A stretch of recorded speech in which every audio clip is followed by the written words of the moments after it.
Hello and welcome to part 2 of the first tutorial without a name. Today I'm going to continue my tutorial from last time and show you how to animate the basketball you made last time. First of all, open up Blender and select the file we worked on earlier. After it loads up, you want to insert a plane. Now I have mine set up so I can hit spacebar to insert it, but you will have to go up to the top and click add. Now move the plane so it's just below the sphere, okay? To make sure that you do this better, you can hit 3 and go into wireframe mode with Z, okay? You can scroll in a little bit, and then you can go out of proportional mode by clicking 5. That makes everything completely straight, okay? So now move it down just a little bit below so it seems like it's barely touching the sphere. It doesn't have to be exact, just pretty close, okay? So now what we want to do is we want to scale the plane up. So just click S.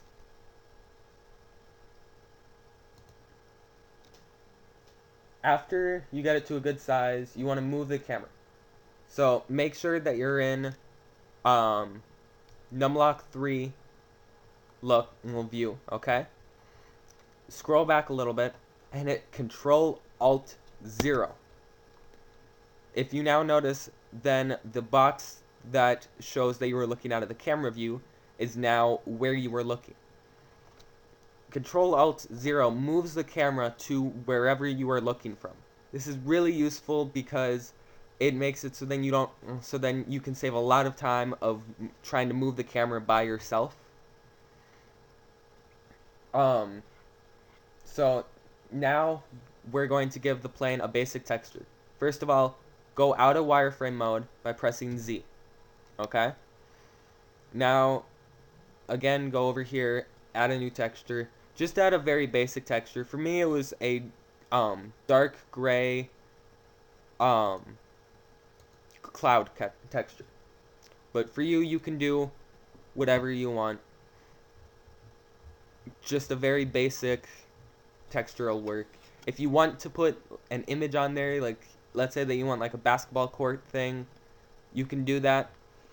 Totally up to you.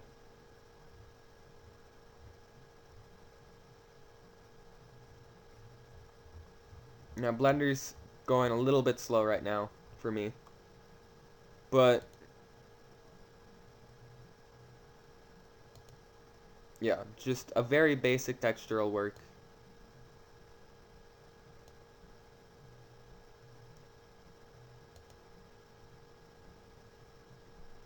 Okay. Now remember one thing. We're not changing the projection to sphere because we're mapping it to a plane. So then we leave it as flat.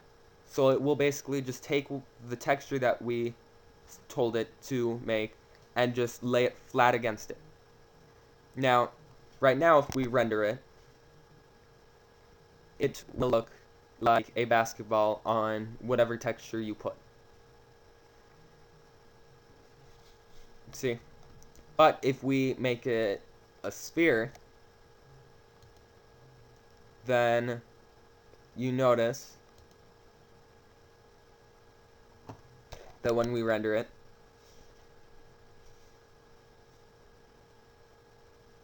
it gets warped and stretched. Now with cloud, you won't be able to tell, but let's say that you actually added an image into it, you would really be able to tell, and it would stretch the image and make it look really, really bad.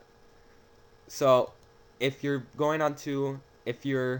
putting an image or a texture onto a plane, just leave it at flat, okay? Now we are going to actually start animating, okay? First, do you notice the bar down at the bottom of the screen? This is the bar that tells you what frame in the animation you're at. If you're wondering what a frame is, think of this, okay? A movie is made up of a bunch of pictures. Each one is slightly different.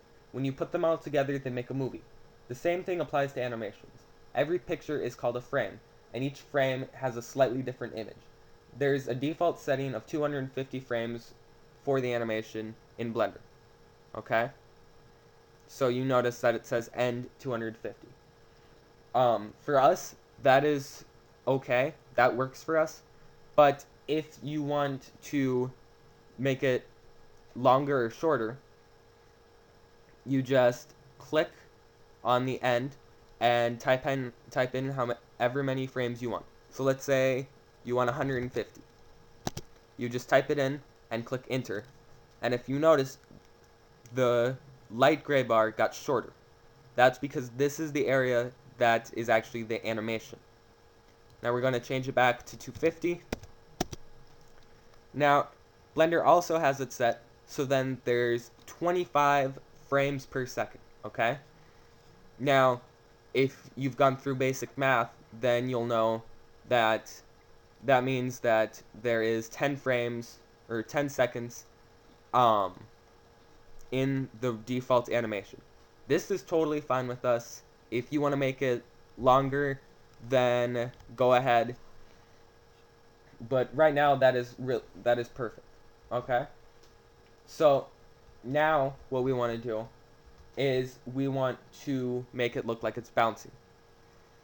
Now, first of all, what you're going to do is you're going to want to move the camera, because if you notice, this will not, right now, this won't really give that much room for the ball to bounce. So, grab the camera with G, and then move it along the x-axis, back a little bit, and then click, left click, then grab it on the z-axis again, and move it up a little bit, just until the plane you made is just below the line of the camera. Okay? This gives us a little bit more room. Now, one thing that you'll know is that a bouncing ball doesn't start on the ground. It starts up in the air, okay? For us, we are going to make it start up in the air, but the reason I had you guys move the plane down right beside it is so then you don't have to go through and move it down every single time. We can just hit N right now, and this brings up the transform toolbar, okay? What this allows you to do is it allows you to get more accurate measurements with everything.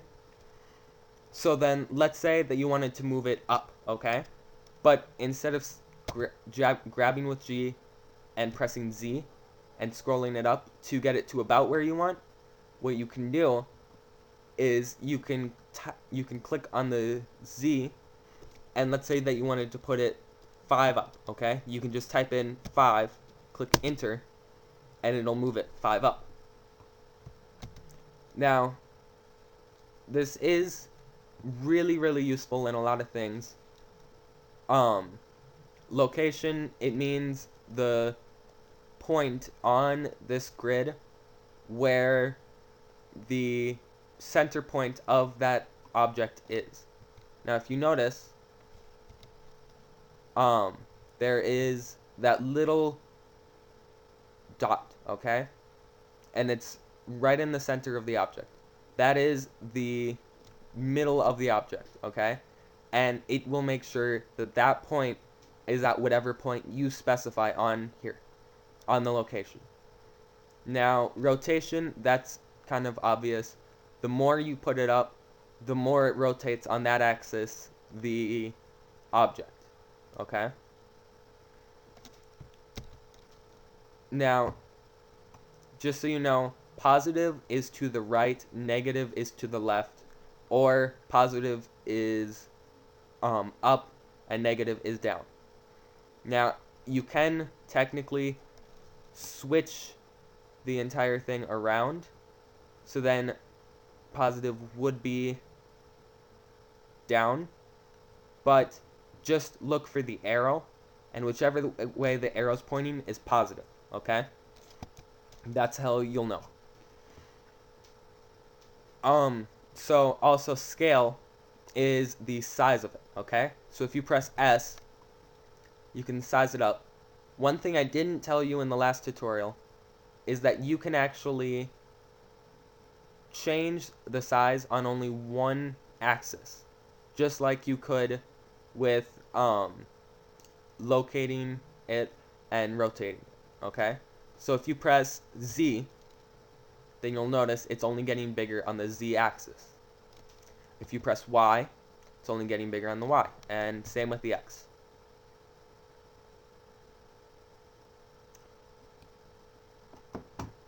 Okay, so now we are actually going to start animating. Now, I put in the keyframe where it is on the bottom first. First of all, I forgot to explain keyframes. Okay, that keyframing is you telling the computer that at this frame I want the object to be here, or to be this size, or to be rotated this much. The computer then fills in the frames in between the keyframes. So think about it this way, okay? Let's say that I inserted a keyframe while my object was here.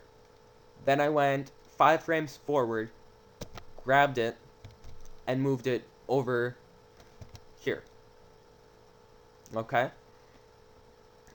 And then inserted another keyframe. What the computer will do is it will basically make it so in between the two keyframes that I set, it will move the object from here over to where I told it to. This is extremely useful because it saves a lot of time without you having to go frame by frame, moving a little tiny bit and trying to get it so it's even. The computer basically does almost all the work for you, and you can do less work. Now, I'm going to make sure that the ball is acting how I want it to. So, I'm going to use this to make sure that I get the exact right measurements of the scaling and the location, okay? Now, for me, I just left the ball at location 0, 0, 0. So it's fairly obvious to get it back to this position. But if you move the ball at all and have the plane under it now, then you may want to write down the locations, just so then it will be easier when you have to go back later in the tutorial. Also, if you notice how there's that little crosshair thing with the red and white lines, well, if you've ever left clicked, you'll see that it moves to that location. And if you've ever added a new object into the scene, you'll notice that wherever that is, that's where the new object appears, okay? Now, this is the 3D cursor, okay? So, this basically specifies where you want the object to be placed. Now, this can be useful at some times if you want to move it to a certain place, but it's very inaccurate. Like if I want to get it exactly on that Y line and I click, if I then look, actually didn't get it too far off, but let's say I wanted it to be exactly on the middle. Actually, I actually did a really good job on that, but if I wanted it to be like right there, you'll notice if I tried to make it exactly flat, it's up in the air. So it can be useful at some times, but at the same time it is very complicated and a lot of the times isn't exactly 100% correct with where you want it to click. So to move it back to the middle, all you have to do is go down here, scroll down a little bit in the transform toolbar until you see 3D cursor. Click, type in 0, click again, click in the next one, type 0, click again, click on the next one, type 0, and click again. And now it's moved back to the middle. You can also use it to move to exact locations. Like, let's say I wanted this to be 2, and for this to be 1. It moved it forward 2 and 1 over. So just so then you know how to use that. Okay, so now we're going to insert our first keyframe. Okay, so for me, I'm actually going to start um, a little bit ahead of where the ball actually starts. Okay, so first what you have to decide is you have to decide um, where first you want to decide how fast you want the ball to go and how long you want it to go. Okay, so you can have it go as long as you want. It really matters on how far up you want the ball to fall from. For this tutorial, I decided that 21 frames would work just because of how much I made some of the other frame weights, so it would fit better, okay? So if you notice, after the start and stop keyframe boxes, there's a box with the number 1 in it, okay? This is the frame you're currently on. So click on it and type 21. And as you can see, there's no difference in the actual scene at all. This is because we didn't add any keyframes to the object, so it won't move at all. Now that we are at 21, press I. Oh, first select the sphere, and then press I to open up the keyframe menu.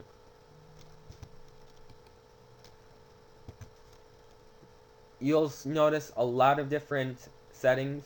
We're going to mess with the first couple only for right now. Now, location sets a keyframe for the location of the object. This means if we set another location keyframe on a different frame, in between those two frames, the object would move from one to the other. But if we scaled it and put a location keyframe on the frame, then throughout the entire animation, it would be the scaled size of that.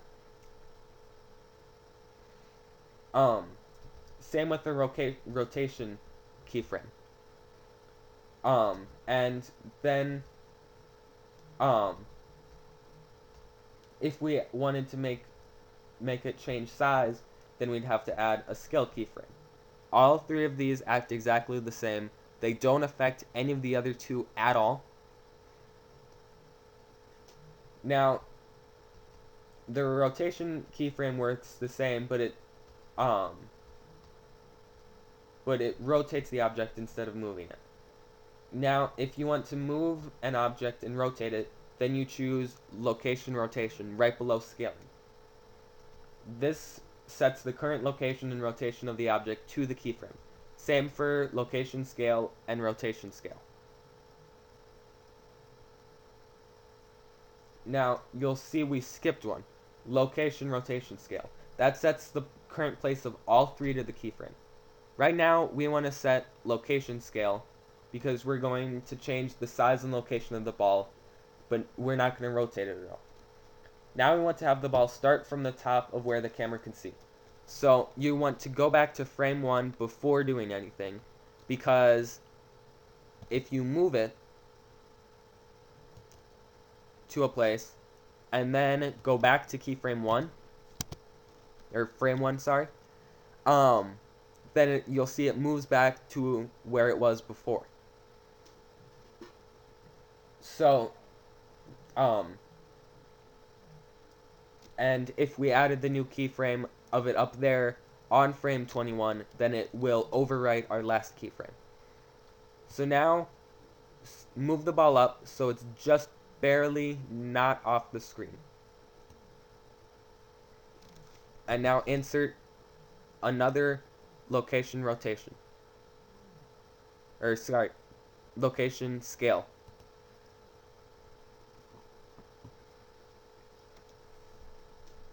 And, now now the reason we made the keyframe at the bottom first is so then we could find out exactly where to place the ball and have it barely touch the plane. So now go back to frame 1, and you'll notice that the transform toolbar is yellow. That means that you are currently on a keyframe, and that whichever is yellow, that is keyframed to that certain frame. Okay? So now, if we go back to frame 1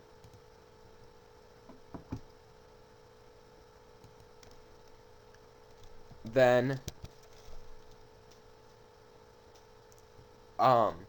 you'll notice that the z-axis changes. That's because we just pulled it up on the z-axis. You may want to write this down so you know how high to put it every single time. Also, now if you play the animation, either by going down to the bottom of the screen and clicking the play button, or by clicking Alt-A, you'll notice that the ball falls. Now mine's running really slow because I'm also recording this, but for you it'll probably run faster. Now you notice once we get to frame 21, it's on the bottom of the screen and it just stops there, okay? That's because we haven't added any other keyframes to the scene. So it knows to go down there until it reaches frame 21 and then just stop. We want it to look like it's bouncing. So first stop it going through the animation by hitting escape or by clicking pause down here. And you'll notice it goes back to frame 1. Okay, so now we want to make it so it looks like it squishes because it's pressing up against the plane. Now I decided I would do a very quick squish and recoil, so I just went to frame 23, which is 2 frames after the ball hits the ground. Now we want to size it down on the z-axis, so click S and then Z, and then move it towards the middle of it until you get a size that you like. Now we want to make it wider on the y-axis. So press S, Y, and then move it away from the sphere. Now again, we want to make it so it's barely touching the plane. So again, press Z and move it down just until it's touching. You don't want it to go over it. That's one of the biggest things. Okay. So now go back into proportional mode with 5 just because it's usually better to have it in that. And now go back into camera view. Now you want to insert another location, rotation, or location scale keyframe. And now we're going to go to frame 25.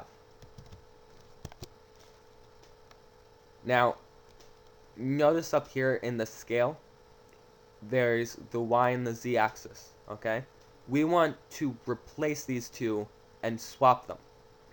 So then what's in the Z axis, we want to put in the Y axis. And what's in the Y axis, we want to put in the Z axis. So you can either write them down, which would be really helpful because these are the exact 2 measurements we're going to use throughout the entire thing. Or what you can do is you can just try to memorize them or remember them. It's only 2 numbers, but I would prefer writing them down. So what you want to do is you want to type one in,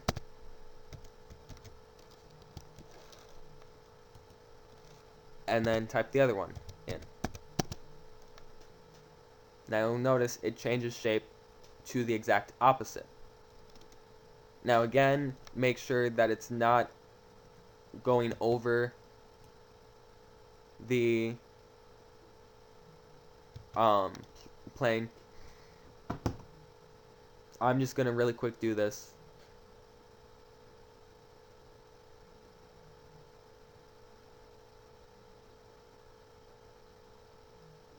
Without going into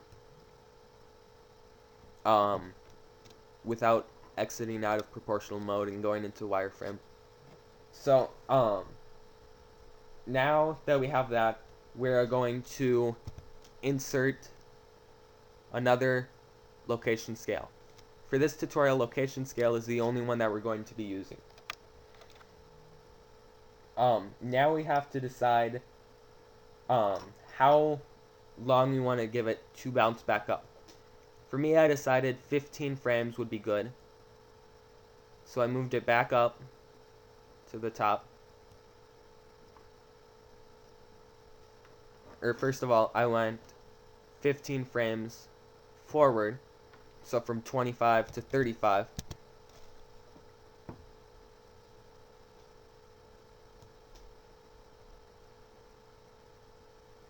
And then I moved it up until it was at the top. And then I inserted another location scale keyframe.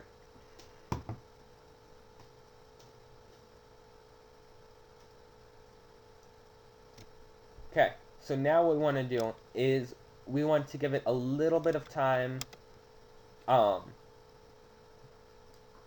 We want to give it a little bit of time up at the top to get back to its original ball shape. Okay, so now I'm gonna give it 10 frames to do that.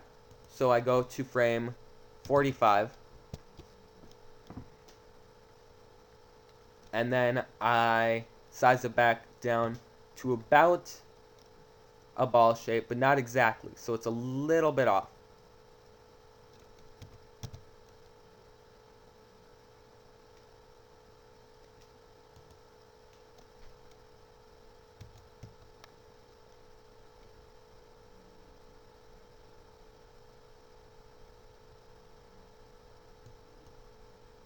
Okay, so that should be good.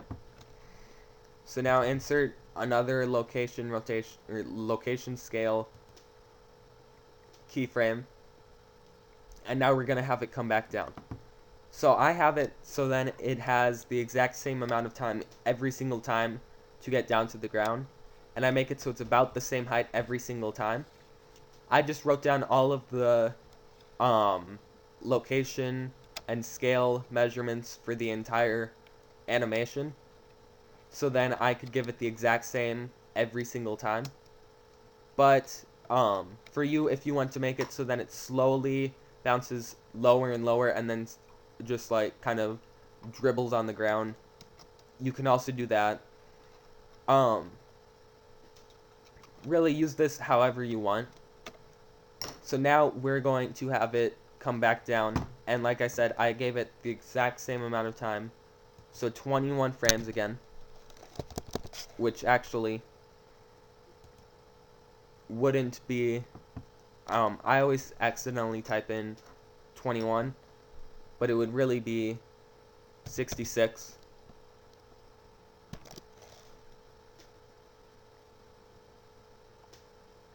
And then I move it back down.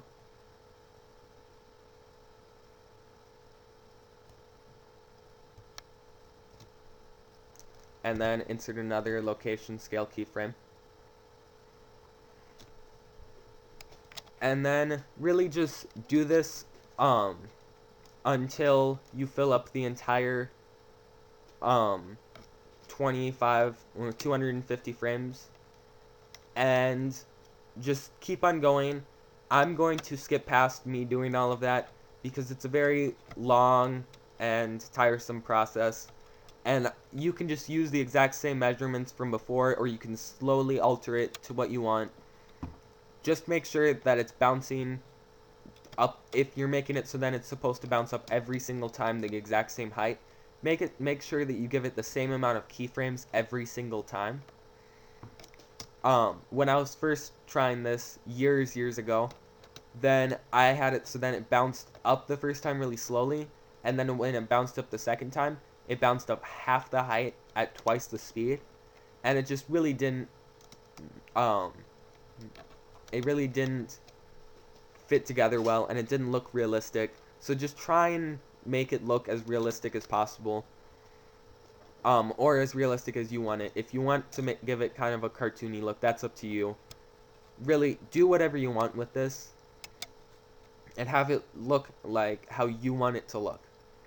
So I'm just gonna skip past this part now, where I insert all of the keyframes and everything. and then show you it after it. Okay, so I'm back after going through and inserting all of the keyframes. Now I'm going to show you how to render the entire animation. First of all, scroll over until you in this toolbar until you see this render tab that looks like a camera. Click on that one and it'll open up something that looks like this. Okay? Now, first thing we're going to look at is the dimensions, okay? If you click on render presets, you'll see it opens up tons of different settings. Now, these are to change the quality and size of your video.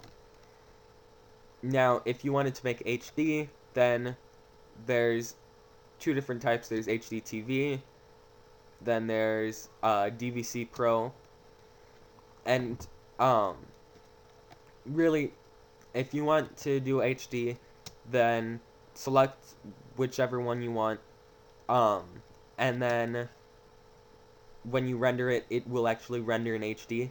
But just be careful. The more you render and the higher quality you render, the longer it's going to take. Usually I try to render my stuff in 720 just because then it's not completely crappy quality, but then at the same time it won't take forever to render. I usually try to give it 720 just so then it doesn't look that bad. Now down here you see frame rates. This is how many frames per second is set up. Now, if you click on that, you'll see tons of these preset ones, and then you'll see custom. Custom will allow you to type in however many you want. You can also click one of these, and it will change it so then your animation goes faster or slower, whatever speed you want. Now just remember, the more frames per second you have, the longer it's going to take to render your animation. And now we're going to go down past all of this to the output. Now, first of all, you'll see this little TMP with 2 slashes on each side. This is the output folder that it's going to save the video file in, or the picture file. Right now it's sent to the temporary folder, which we don't want. We want it to be put on our desktop right now. So just go over and click desktop. Now it'll open up and you'll see everything that is on your desktop. So you'll see 2 bars. One will have the address for your desktop or whichever folder you're putting in, and the second one will just be blank. This is actually to name your animation. So just click in there, and then depending on what animation you're making, name it whatever you want. For this, it's going to be a bouncing ball. So just type that in, click enter, and then go up here and click accept. Okay. Now, one final thing before we start animating. Go down and you see this little tab that says PNG. This is the type of file that's going to output in. Now, PNG is an image format. So right now what it's going to do is if we try and render an animation, it's going to render every single frame as a separate picture that each has a little bit different name.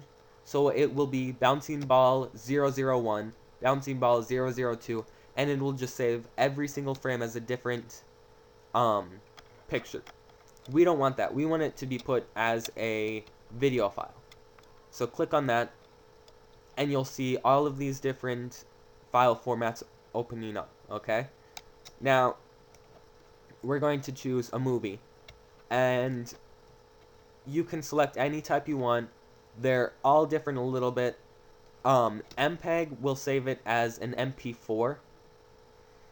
AVI will save it as an AVI. And Xvid is what I always choose, just because it compresses it a lot and it encodes it. And I'm not going to mess with the encoding settings at all right now, because for just this it'll work. I changed them a little bit if I want to do an HD thing, just because I don't like how the HD looks on the Xvid. Now one thing to remember is AVI codec. Now that for me, I personally think is a higher quality than Xvid, but it makes the file formats a lot bigger. So with AVI codec, if you look at it, the file formats will be 1 or 2 gigs for a 30 or 300 frame animation, where Xvid will have it be like 10 megabytes. So it's an extremely big difference, just because the AVI codec isn't really encoded at all. So now we just want to go up here, and there's 2 different rendering options. There's image and animation. Image will render only the current frame that we're on. Animation will render the entire thing. Now I always just start from frame 1 whenever I'm going to start animating, just so then it'll actually start from frame 1. For me, sometimes if I'm on a different frame, it will start from frame 1. Sometimes it'll start from whatever frame I'm on. So I just always set it to 1 just to be sure. And one thing really quick, you see this display? Well, right now we have it set to image editor.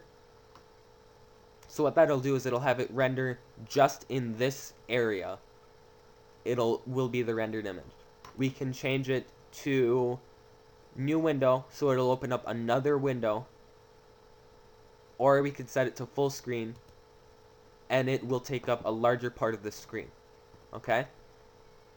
So now set it to whatever you want, and then click animation. And as you can see, it's now rendering our bouncing ball. Now it's like a normal render, but then if you notice, after it's finished, up here it loads the parts again. So like you can see right here, once it's done, it goes back to the beginning and starts rendering again. That's because if you go over here, you can see that it says FRA 3. That's the frame that it's on. So now it's on frame 4, which it'll just keep on going, and once it's completely done, you won't see part whatever anymore. It will have no parts whatsoever, and you can see it slowly moving down as it's rendering each frame. Now, like I said, once it's done, you'll actually be able to figure out, because it won't have this bar anymore, and it won't say part whatever, and the frame will be whatever your ending frame is. Now, let's say that you started rendering it, but you don't want to anymore.